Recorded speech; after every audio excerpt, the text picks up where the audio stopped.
February 27th, 2025, meeting of the Yorktown Zoning Board of Appeals. My name is John Meisterich. I chair the board. With me tonight are Bill Gregory, Tony Tripodi, Anthony Altamari. Our legal assistant is Nizreen Khoury, and our attorney representing us, who just walked in. I forgot your name. I'm It's sorry. okay, Christine Kager. I'm All right. covering for Adam tonight. Christine Kager. Okay. Our building inspector is not available tonight either, so that's fine. So our order of our meeting tonight, really quickly, is to approve. Firstly, we have to approve the meeting, the minutes from the January meeting. I sent those out to the board. Do we have any comments or changes that are requested? Nope. Okay, so I'll make a motion to approve the January minutes. Do I have a second? Second. All in favor? Aye. Minutes are approved. We'll do a brief setup for next meeting, March 27th, 2025. Don't believe we'll be ordering any site visits based on our agenda tonight. For the renewals of special permits that do look to be on the agenda, the mailings, if anyone's here on those, the mailings need to go out between March 3rd and March 12th. If they are not mailed on those, between those dates, we cannot open the hearing.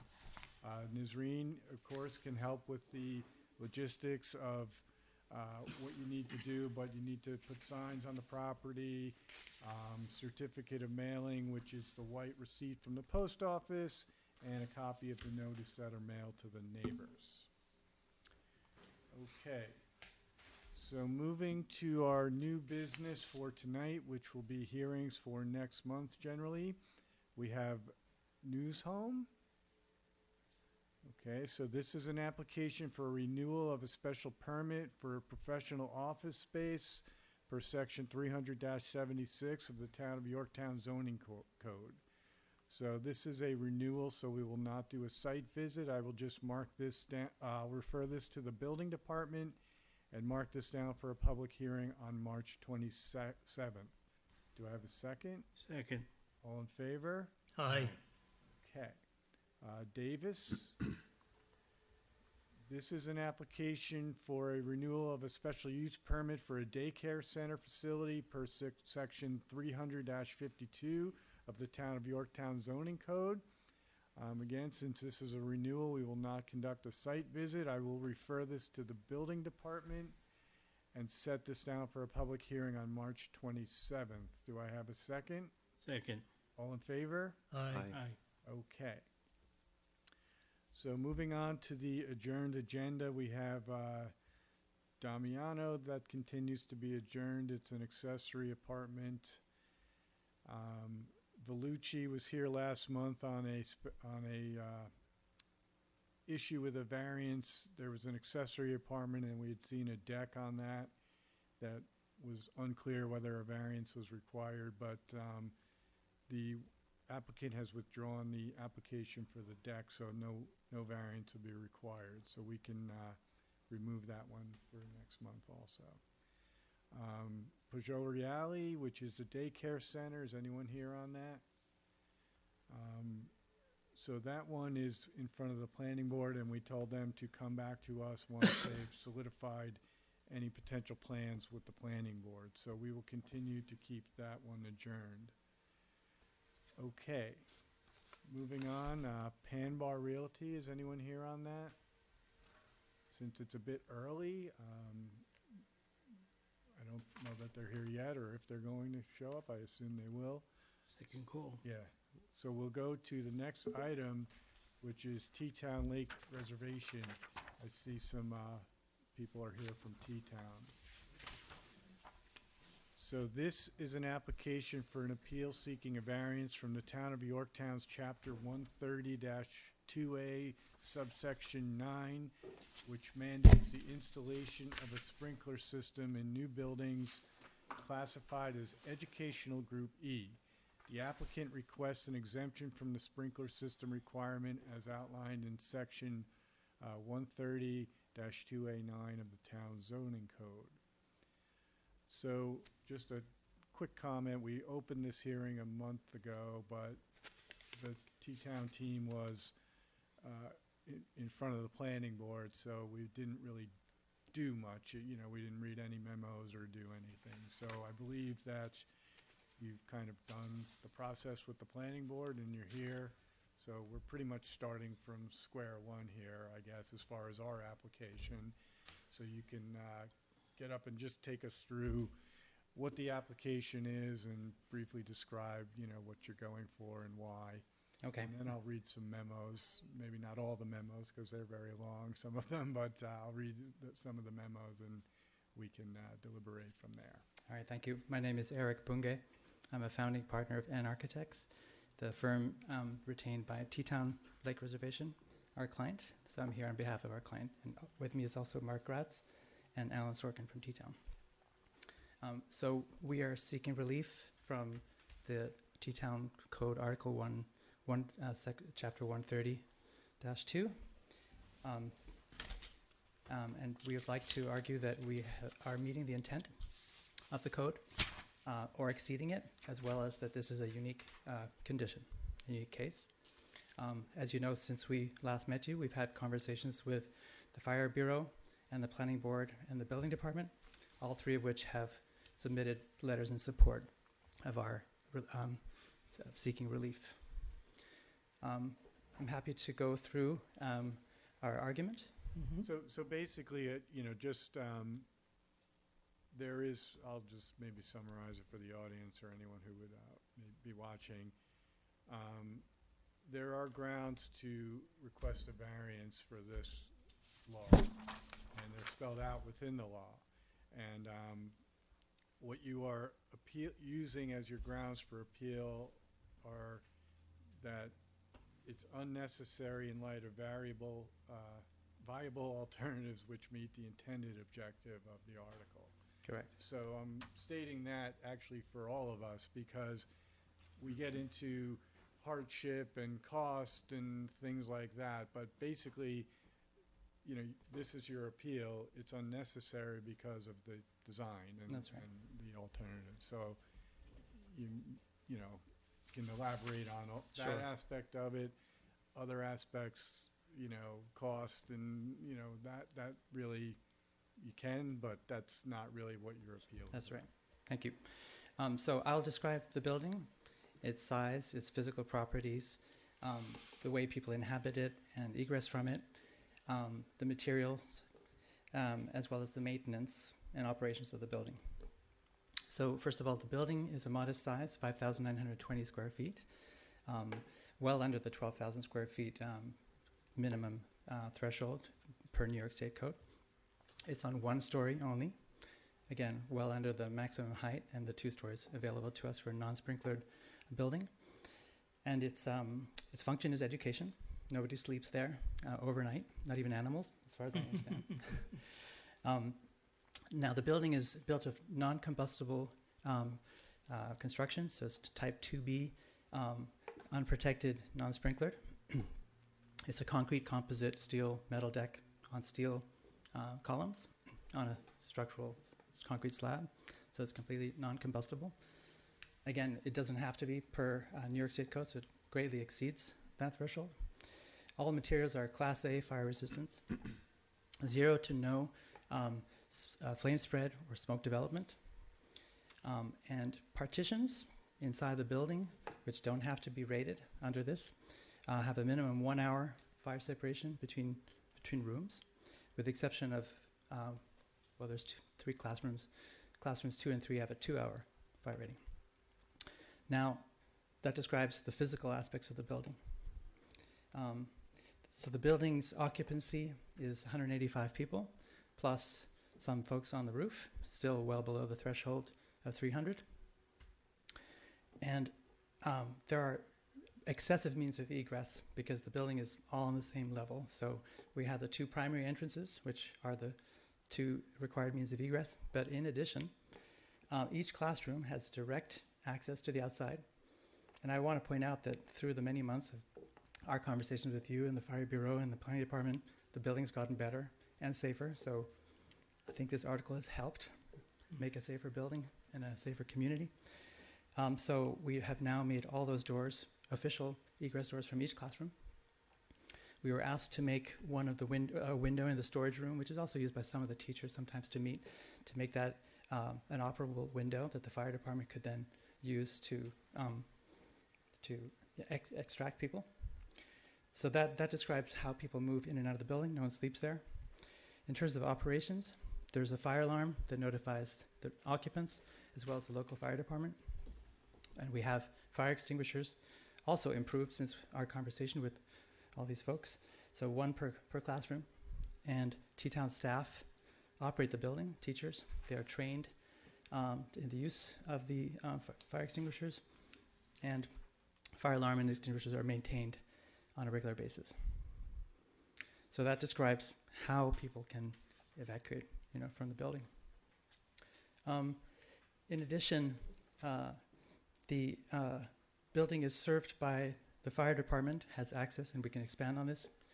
In fact, clarifications were asked by the planning department, and they issued their support after we responded. But just to clarify, and Mark Gratz, our civil engineer, can also expand on it, but fire vehicles will access the building from a new, we call it an access loop coming off of Blinn Road. It's 20 feet wide to allow for two fire vehicles to get past each other if needed. And fire equipment can come to right next to the building, down to about halfway. The Blinn Road access road is extended. There's a reinforced turf, I believe. Again, 20 feet wide, so that the fire truck or vehicle can come right up against the building. So we have 185 feet extension from that. You asked us about, or the planning board asked us about construction details. Those have been submitted and approved for that. Now, this is a unique condition. This building is passively safe, which we think is actually safer than relying on mechanical equipment. And specifically, there's no municipal water, right? So in order to have a sprinkler system, you would have to extract water from the lake, which would cut through very significant ledge, rock, and healthy stands of trees. But also, it would result in an 8,000-gallon tank. It's like having a submarine in your backyard, basically, because it would have to be above grade, which in and of itself is not the biggest problem. In order for this to be operated by code, it would have to be operated by a diesel pump, which means diesel fuel. Now, T-Town has been trying to divest from fossil fuels, and we precisely don't want combustibles in that area for safety reasons, not to mention the constant testing of this diesel pump every so often bothering the raptors. It's a very quiet place. So in light of these specific conditions and the building being passively safe, we submit that we meet or exceed the intent of the Yorktown Code.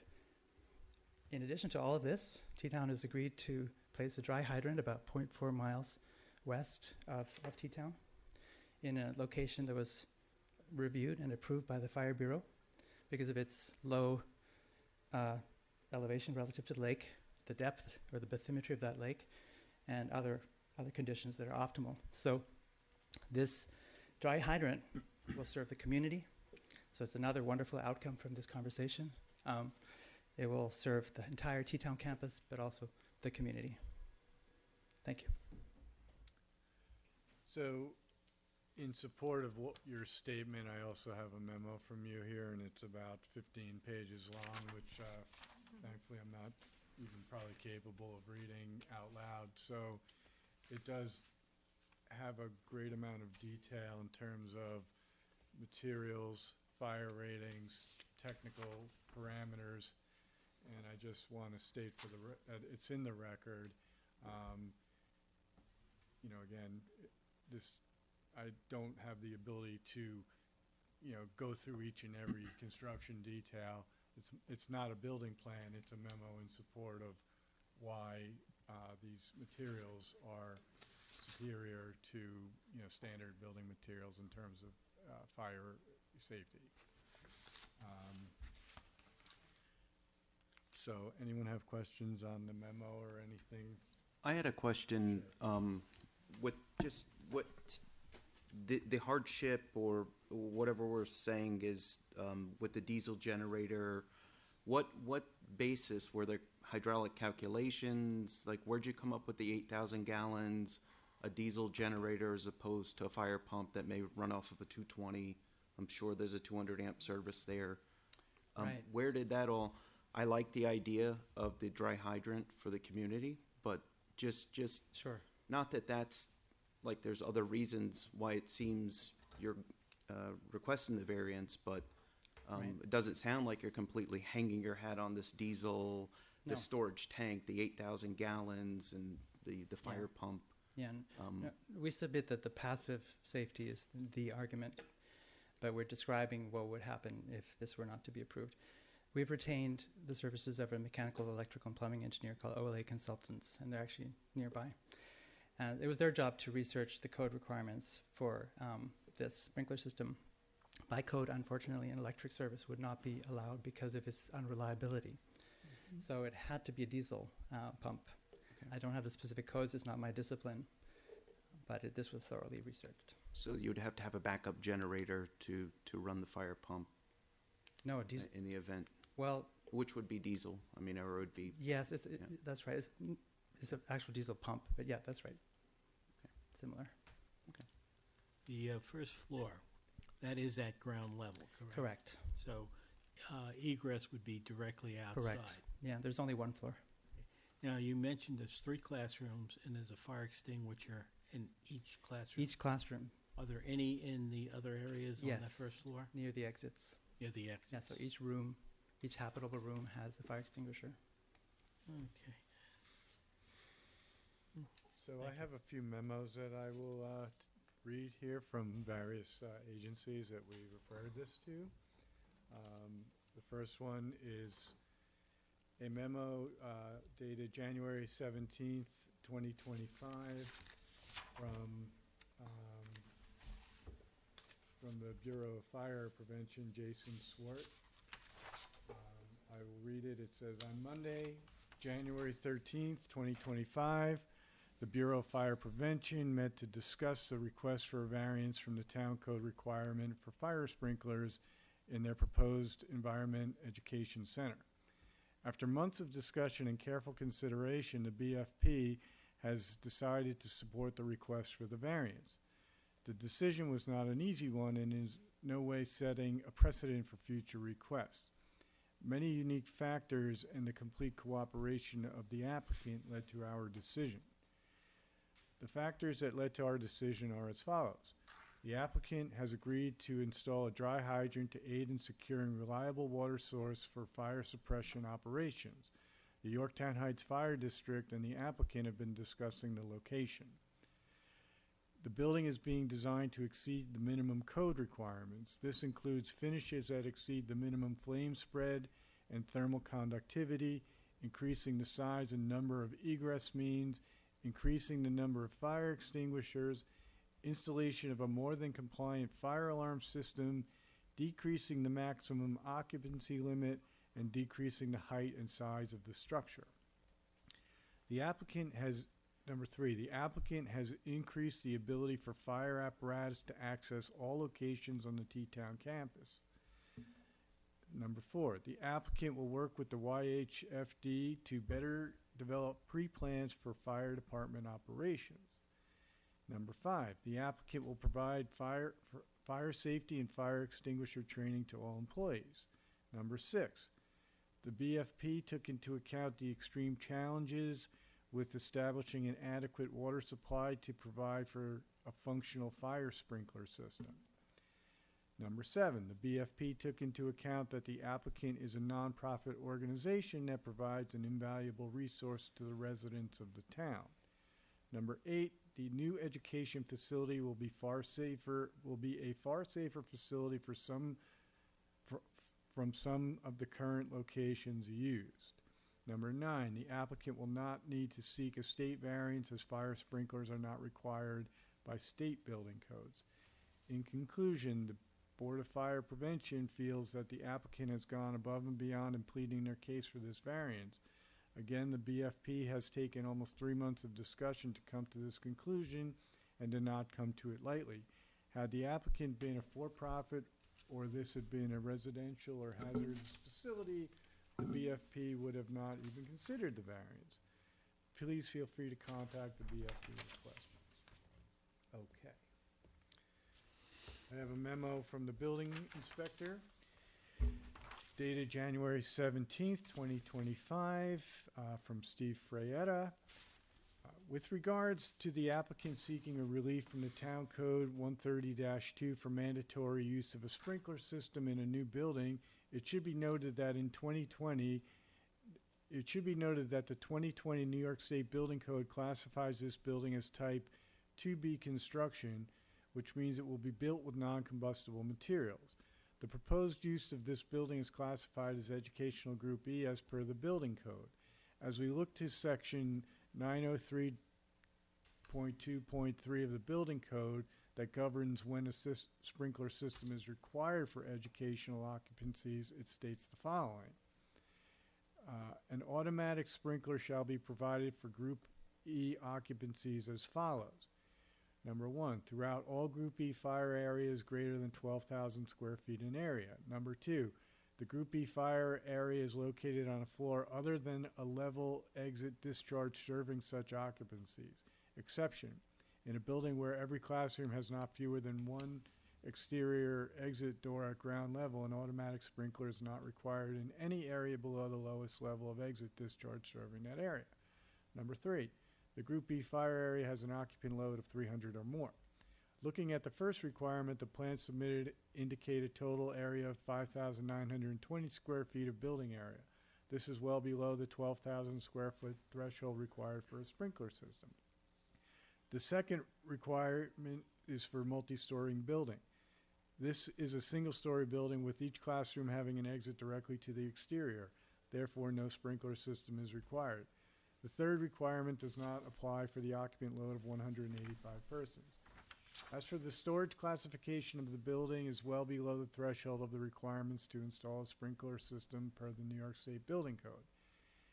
It is understood that there would be a significant cost to install the sprinkler system to the New York State Building Code and the NFPA 13 standard, being there is not a public water source. Taking everything into consideration, non-combustible construction, all classrooms have an exit directly to the exterior, fire alarm system installed, fire extinguishers located throughout the building, and the state building code would not require a sprinkler system to be installed in this proposed building. I have no objections to the board granting relief for the proposed project. My only concern by granting this request could start a precedent for any future projects that the zoning board may have to contend with. Okay, planning memo. So this memo basically asked for some things, and there was a response. You know, it's kind of like a work in process. I won't read this memo necessarily unless anyone wants me to. After you have met with the planning board, provided a few items that they requested, they issued a memo yesterday, or a few days ago, February 25th. And this is submitted to us, the zoning board, from Ian Ritchie, assistant planner. At its meeting on February 10th, 2025, the planning board considered the Teatown Lake Reservation's request for a variance from the town code's mandatory sprinkler system requirement. The planning board is satisfied with the proposed fire prevention methods, emergency response methods, and installation of a dry hydrant, therefore has no planning objections to the issue of said variance. Engineering has a memo, Dan Ciarcia, February 24th. A review of the engineering department records indicates that there is no sewer availability to the subject parcel. Okay. Those are the memos. Now, does anyone in the audience have a comment on this application? Not many people here, so they're probably here for the other one. Anyone else? You don't have to say anything. Okay, so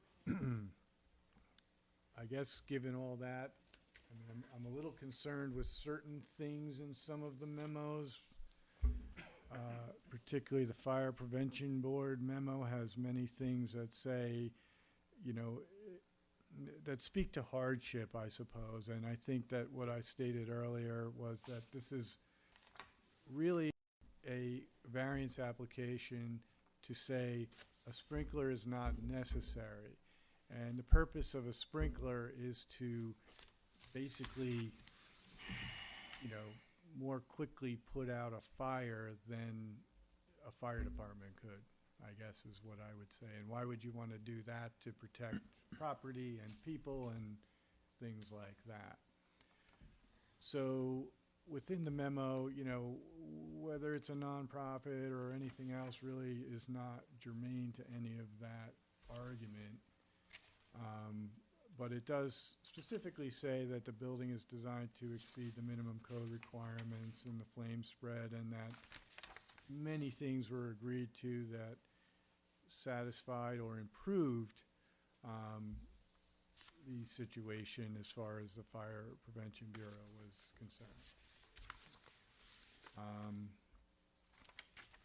You know, I would say the building department kind of echoed that, as well as the planning board. So I don't know if anyone anyone from the board has comments on this. I've got another question. Sure. The individuals using this, it's educational, mostly children, but will there be any adult groups possibly occupying the building? Yes, on occasion. The primary purpose is education. Okay, and the ages of that adult group? The adult group, Yeah. probably like us. Well, it could be good and bad. Would you like to, Alan? Sure. Hi, I'm Alan Sorkin, Managing Director at T-Town. We run symposia. We have other nonprofits will come and have meetings like the Ella and the Emma groups, these are environmental groups that meet currently in our carriage house.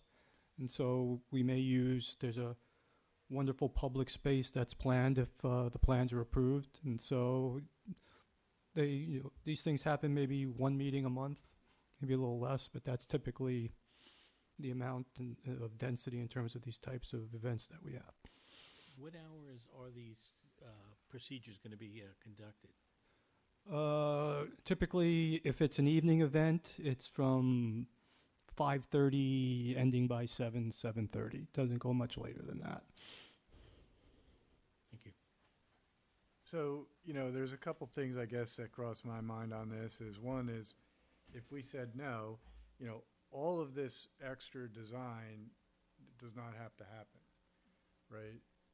So, you know, the fire resistance of the building just doesn't even have to be done. The dry hydrant doesn't have to be done. You know, the enhancements don't have to be done. And if you think about the way this building is designed, you know, let's think of a case where there is a fire and there's kids in the building, and this is like what we're all worried about.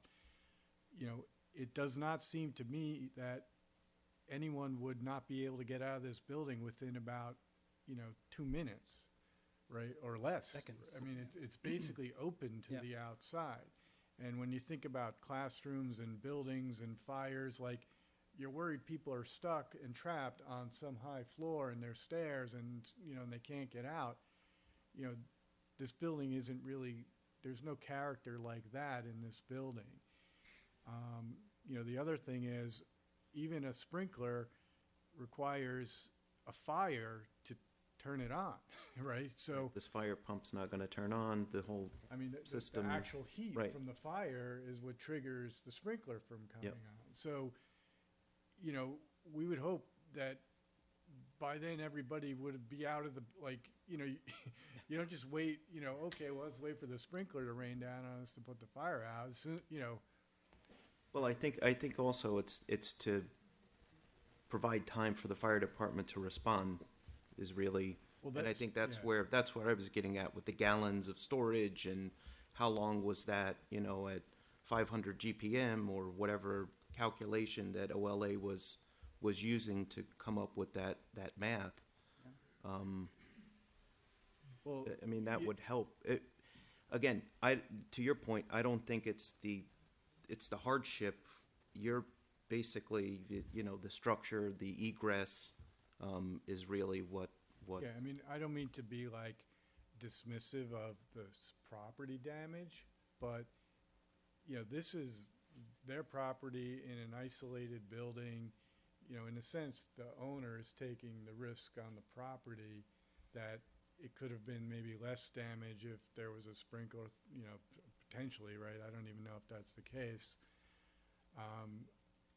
You know, it's not like a building where it adjoins another building, so like, Yeah, there's you own some the building other next door danger. and he doesn't have a sprinkler and his building burns down and then Yep. your building burns down. So this is all like isolated in the sense of the property.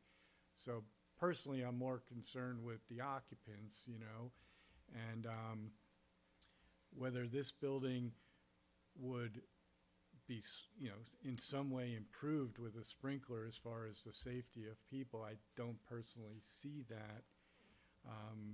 And even the building itself, you know, we've seen in the news wildfires and all this, like even water is not like a foolproof, you know, thing, right?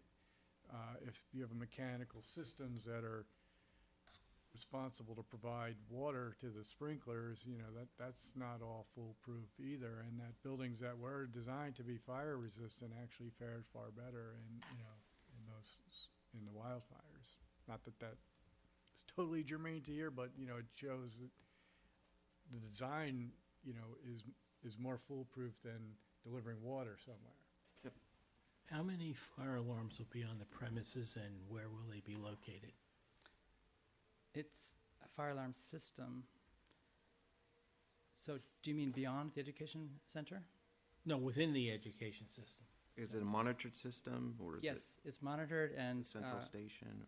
How's it- I don't know the details of the single station, but it does alert the fire department immediately, as well as the occupants. So there are the required number of strobes and sensors. So it meets code.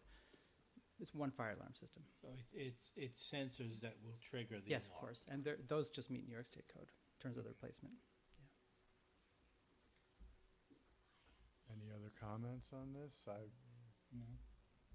Just, I'm sure that through review that there's been, like if somebody's up on the roof with a disability, I'm sure there's children or people that'll be visiting the facility, that there's ramps. I think Correct. that's what we saw that goes around. That's right. So they're, Should Okay. there's Yeah. a accessible ramp that wraps around the building, as well as 2 direct egress stairs. So great capacity. So, you know, with all the memos from, you know, Fire Prevention Bureau is obviously a very important memo, the planning and the building inspector, and everything that we've personally reviewed. You know, I'd be inclined to grant this variance unless I hear any kind of, so I'll make a motion here to grant this variance to not require a sprinkler system based on the grounds that it is unnecessary in light of viable alternatives that have been presented that meet the objective of what a fire sprinkler system would do. I think this should be subject to the plans that have been submitted to us and to the building department, you know, the building plans, subject to all the materials that were called out in your memo, so the memo from Architects. You know, subject to the memos from engineering, DTS may have provided DTS Provident Design provided a memo, so subject to that, subject to the Fire Prevention Board, you know, all the things that were agreed to basically, and the building inspector. So grant subject to all of that, which is what you've already agreed to. So do I have a second? Second. All in favor? Aye. aye. Aye. It's granted. Thank you. You're welcome. Okay. It's not here. Panbar. We're not gonna be able to open it. So it seems that nobody is here on Panbar. And it is our only other item on the agenda. We don't even have any renewals to process. So it's 7:05. Not sure what we should do. We're going to, I thought they were coming, so Yeah, I don't know. we're going to say goodnight. Yeah. So since our other applicant has not showed up, I'm just going to make a motion to adjourn this Ambar application to next month. Do I have a second? Second. All in favor? Aye. Aye. It's adjourned, I'm sorry. March 27th. Thank you.